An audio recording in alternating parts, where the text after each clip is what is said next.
अस्सलामुअलैकुम, मैं अफसर मैसूरी। नाजरीन इकराम, शहर मैसूर में वाक़िए डिस्ट्रिक्ट एडवाइज़री वफ़ कमेटी की तरफ से आज पिछली मरतबा जिन्होंने एक महीने की मीक़ात के लिए उन्होंने जो इदारा संभाला था, उन्होंने आज बाकायदा आकर अपने सारे मेंबरान के साथ यहाँ पर अर्ज़ी दाखिल की है। इस दरमियान हमारे जो साबिक़ चेयरमैन रहे इलियास अहमद साहब भी बाकायदा उनके मेंबरों के साथ शहर मैसूर तशरीफ़ लाए हुए हैं। हम जानना चाहते हैं उनका इस पर क्या कहना है।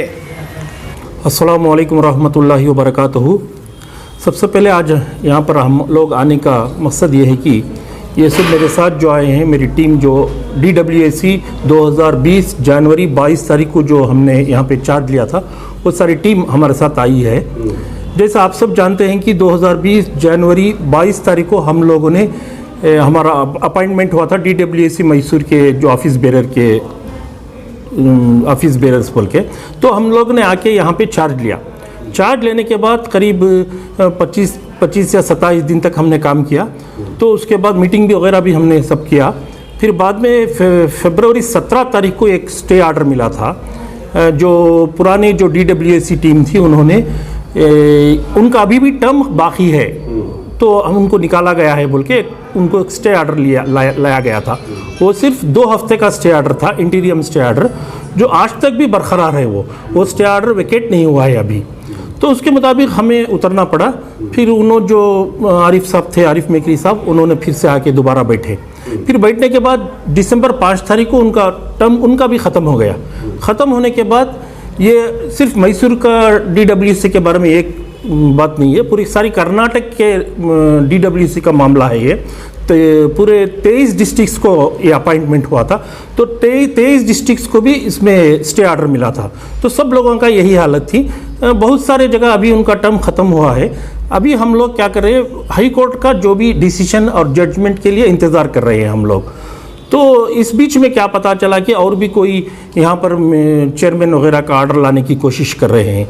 तो इसलिए हम लोग आज इस जगह पर आकर यहाँ के वक्फ ऑफिसर के ज़रिए CO साहब को एक लेटर हम मेमोरेंडम पेश कर रहे हैं कि इस तरह से हमारा कोर्ट में केस चल रहा है, तो आप किसी को भी अपॉइंट ना कीजिए। और पूरे सारे वक्फ बोर्ड को भी मेंबरान को भी बताइए कि इस तरह से मामला जो कोर्ट में है, तो अगर अपॉइंटमेंट हुआ तो कंटेम्प्ट ऑफ कोर्ट होगा, कोर्ट के खिलाफ ऑर्डर होगा। तो इसलिए मेहरबानी से जब तक कोर्ट में हल नहीं हो जाता, जजमेंट नहीं आता, इसको कोई भी चेयरमैन अपॉइंट ना करे। अगर ज़रूरत है तो एक एडमिनिस्ट्रेटर को अपॉइंट कीजिए। ये बताने के लिए हम लोग आए हैं और मेमोरेंडम अभी दिया हमने।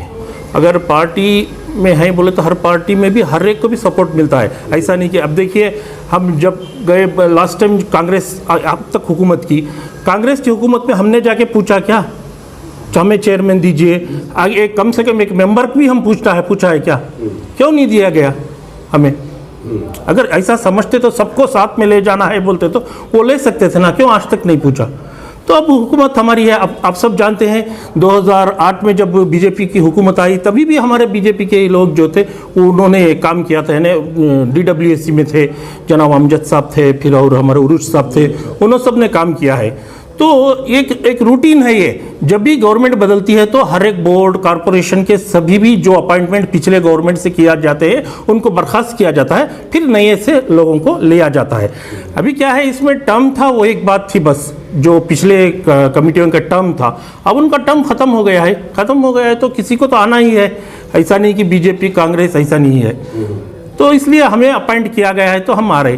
देखिए ऐसी बात, और एक बात यह है कि मैं आपको बता दूं कि गवर्नमेंट कुछ नहीं कर सकती, ऐसी भी बात है। और ये वक्फ बोर्ड के मामले में जो वक्फ बोर्ड के एक्ट वगैरह जो जानते नहीं वही बात ज़्यादा करते हैं, जो जानते हैं वो बात नहीं करते। मैं मैसूर की जो आवाम है उन सबसे मैं ये कहना चाहता हूँ कि ऐसा नहीं है। अब देखिए, वक्फ बोर्ड बनाया किसने है? गवर्नमेंट ने बनाया। किसी भी गवर्नमेंट हो, चाहे कांग्रेस हो, BJP, और किसके अंडर में काम करती है? वो गवर्नमेंट के अंडर में काम करती है। और तनख्वाह कहाँ से आता है, ग्रांट्स कहाँ से आता है, ये सभी जो है गवर्नमेंट से, स्टेट गवर्नमेंट और सेंट्रल गवर्नमेंट से ही आता है।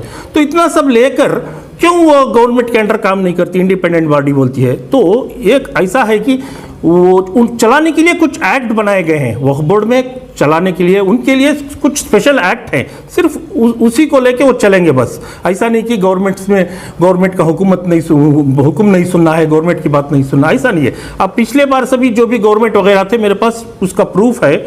अभी मेरे पास एक प्रूफ मैं अभी भी लाया हूँ यहाँ पे। इसके मुताबिक अभी आपके जो लोग हैं क्या कह रहे हैं, वो देखिए मिनिस्टर वगैरह का लेटर नहीं चलता, मिनिस्टर का आर्डर नहीं चलता, गवर्नमेंट का आर्डर नहीं चलता, ये कहते हैं। लेकिन एक आर्डर कोप्पड़ का आर्डर था,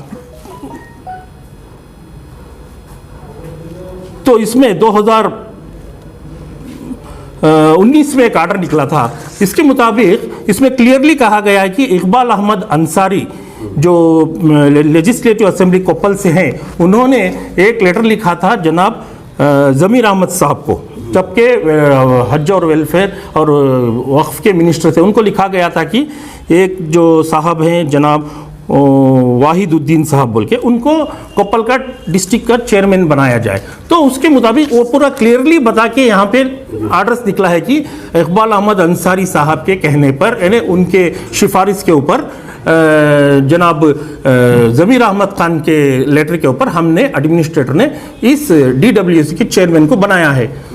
तो मैं ये कहना चाहता हूँ, तो कांग्रेस हुकूमत है तो जो भी मिनिस्टर बोलता है वो चलता है, अगर बीजेपी हुकूमत है तो नहीं, मिनिस्टर का नहीं चलता। ये बात है।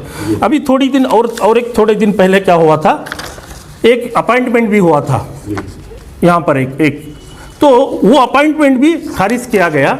और हमारे जो डिस्ट्रिक्ट इंचार्ज मिनिस्टर है, उन्होंने लेटर भेजा है वक्फ मिनिस्टर को, और हमारे जो और एक CEO साहब को भी लेटर भेजा है। जो हुआ है उसको कैंसिल करके इमीडिएट मेरे नाम से इलियास अहमद को इस पोस्ट के लिए अपॉइंट किया जाए, ये भी दिया। देखिए अभी जो लेटर की बात कर रहे हैं, लिस्ट की बात है, जनवरी में इससे पहले और एक भी लिस्ट बनी थी जो अप्रूवल भी हो चुकी है। मैं कहना चाहता हूँ जनाब आरिफ मेकरी साहब के सदारत में, यानी चेयरमैनशिप में, एक और एक भी लिस्ट वो पूरी बोर्ड में भी रख के उसको मंजूरी ली गई है, लेकिन वो आज तक वो भी ऑर्डर नहीं निकला है। समझ में आ गया ना। तो बोर्ड के मेंबरान कर सकते हैं, ऐसा नहीं कि 2-4 लोग मिलके नहीं इसको पास करो उसको पास करो, कर सकते हैं, लेकिन ऑर्डर नहीं निकल सकता जब तक CEO उसके ऊपर सिग्नेचर नहीं करते, वो ऑर्डर नहीं बनता। वो सर एक और सवाल है यहाँ पर, आपने अभी हुकूमत का जिक्र किया, सरकार का जिक्र किया है। सर हम ये जानना चाहते हैं कि इस तरह के मामलात जब औक़ाफ़ को लेकर आते हैं, औक़ाफ़ जो है खुसूसन मुसलमानों के लिए बनाई गई है, सर इसके दरमियान इनकी जो भी बात हैं वो अदालत में, मुक़दमे में क्यों चल रहे हैं?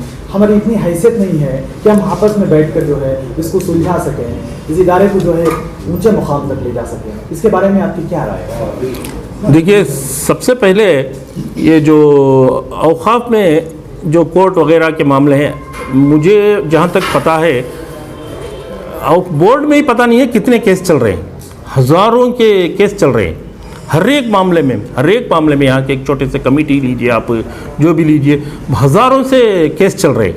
तो ये ऐसा ही है, जो भी जिसको पसंद नहीं आता जाके केस डाल देता है या तो। लेकिन इसमें क्या है, मामले इस कोर्ट को नहीं जा सकता, या तो ट्रिब्यूनल को जाना है या तो हाई कोर्ट को जाना है, 2 ही कोर्ट में जाना पड़ेगा ये मामले में। नहीं, आप लोगों की आपस की नाइख्तिलाफ़ की वजह से जो है आप कौम को जो है गुमराह कर रहे हैं। नहीं, कौम गुमराह करने की नहीं, नाइत्तेफ़ाक़ की बात भी नहीं है। मैं बताया आप इससे पहले कि ये रूटीन है, जैसा कि हर गवर्नमेंट बदलती है आती है तो वो अपॉइंटमेंट नहीं करती है। अब उनका टर्म ख़त्म हो गया है तो करना ही ज़रूरी है। जो गवर्नमेंट सही आदमी समझता है उसको अपॉइंटमेंट करेगी ही।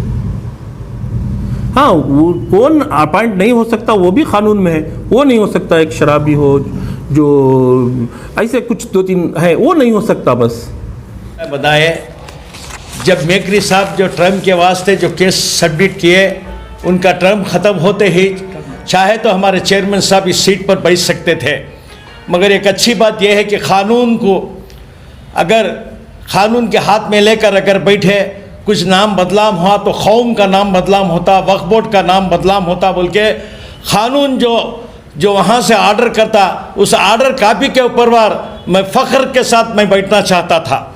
चंद आदमियों ने एक वक्त 2 वक्त बैठे, 3वां वक्त बैठने की क्या भी ज़रूरत नहीं थी कि दूसरे आदमियों को भी कौम का है ये आदमी बैठ रहा कि दूसरा आदमी कोई नहीं बैठ रहा, या बीजेपी हो या कांग्रेस हो, दला हो। मैं जो है जो राजकीय के अंदर वार गवर्नमेंट की बात नहीं कर रहा हूँ। जो बीजेपी ने, इलियास अहमद ने 40 साल से बीजेपी की खिदमत करते आए हुए हैं, एक ऑडिटर है, माने हुए, एक बीकॉम पढ़े हुए उन्होंने स्पष्ट ने यहाँ पर येडियुरप्पा और प्रताप सिंह मैसूर के जितने भी एमएलए हैं रिकमेंडेशन करके, श्रीनिवास प्रसाद सब ये रिकमेंडेशन करके सही आदमी बोल के वहाँ पर स्टेट के अंदर से ऑर्डर लेके मिनिस्टर के ऑर्डर के साथ नंबर के साथ उन्होंने बैठे। जब बैठने के बाद एक चंद दिन के अंदर वार इन लोगों ने, यहाँ के जो मेकरी साहब बैठे हुए थे, मेरे को अभी पैसा आने का है और मैं बहुत कुछ करना चाहता हूँ बोल के वहाँ पर ऑर्डर लिए। क्या ऑर्डर लिए? मेरा टर्म अभी ख़त्म नहीं हुआ बोल के। जब ऑर्डर मिला तो उनका टाइम ख़त्म हो गया और उन्होंने उतर गए, मगर केस बाकी रहा। मगर चाहते तो इलियास साहब इस सीट पर बैठ सकते थे। मुझे एक अफसोस की बात यह है कि वक्फ बोर्ड के अंदर, मुसलमानों के अंदर, इदारे के अंदर, मैसूर डिस्ट्रिक्ट के अंदर इतने कामें हैं और इतने बोर्डा बनाने के इतने मीटिंगा हैं और बहुत से अधूरे काम हो गए। इन लोगों की राजकीय के अंदर, वक्फ बोर्ड के अंदर जो इनके लड़ाइयों बढ़ाले कर जाकर इसी तरह इस न्यूज़ चैनल को आगे ज़्यादा से ज़्यादा शेयर करें और हमारे औकाफ को लेकर जो भी यहाँ पर बात कही गई है उनको ज़्यादा से ज़्यादा शेयर करें। और आप लोगों की क्या राय है इन सब की बातों से, आप अपनी राय हमें कमेंट्स बॉक्स में ज़रूर पेश कीजिएगा। तब तक के लिए अस्सलामु अलैकुम व रहमतुल्लाहि व बरकातुहू।